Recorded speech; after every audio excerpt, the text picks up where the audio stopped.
Berjumpa kembali dalam perkuliahan kita. Salam sejahtera, assalamualaikum warahmatullahi wabarakatuh. Dalam perkuliahan ini kita akan membahas materi yang akan saya jelaskan di slide berikut ini. Silakan belajar, jangan lupa kerjakan forum Anda dan tugas Anda. Setiap pertemuan, keaktifan Anda sangat mempengaruhi nilai rekan-rekan. Semoga rekan-rekan mendapatkan pemahaman dan semoga ilmu ini menjadi bermanfaat buat kita semua. Terima kasih. Di pembahasan ini kita akan bahas masalah analisis rasio keuangan. Secara prinsip saya akan jelaskan apa saja analisis rasio keuangan, apa saja jenisnya, ya. Jadi kalau secara garis besar ada analisis likuiditas, solvabilitas, dan rentabilitas. Jadi likuiditas, solvabilitas, dan rentabilitas. Saya akan jelaskan ini. Dan selain itu, selain video ini juga ada video di bawah atau beserta video ini untuk menjelaskan masing-masing contoh kasus di rasio likuiditas, solvabilitas, dan rentabilitas. Oke, pengertian rasio keuangan. 3 tadi adalah contoh jenis rasio keuangan.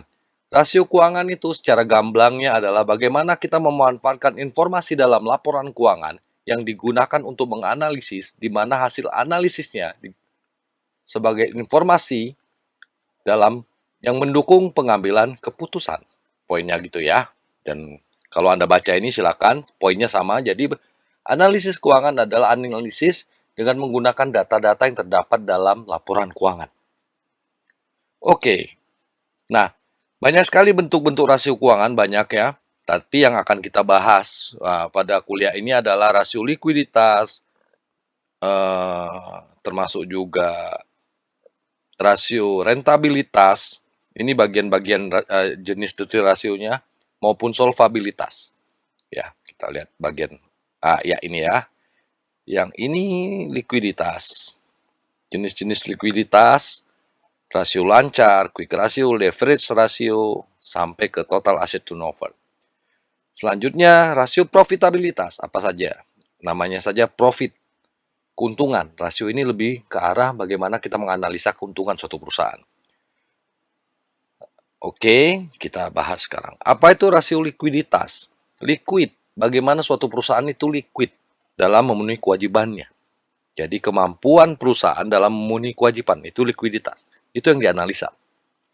Jenisnya banyak, seperti yang di depan tadi ya. Dan contoh kasusnya, ikuti video yang ada juga saya sertakan di modul ini.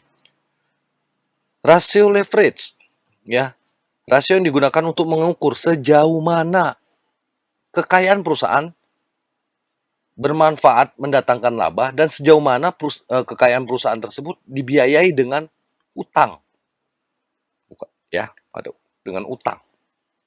Atau dengan kata lain, apakah kita layak berhutang untuk mendapatkan aset? Apakah aset yang didapat dari hutang itu mendatangkan penghasilan? Itu yang dianalisa. Rasio aktivitas, ini dari kata-katanya aktivitas, berarti kita menilai bagaimana aktivitas dari perusahaan kita.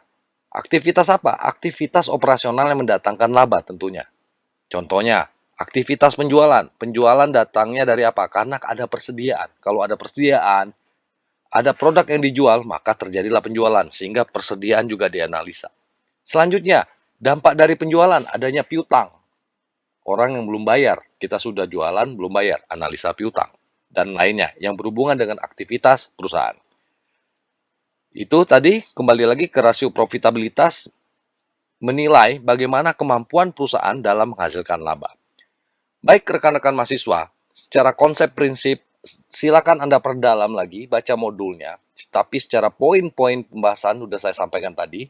Dan di video berikut ini, yang menyertakan video ini juga ada contoh-contoh rasio. Silakan Anda pelajari.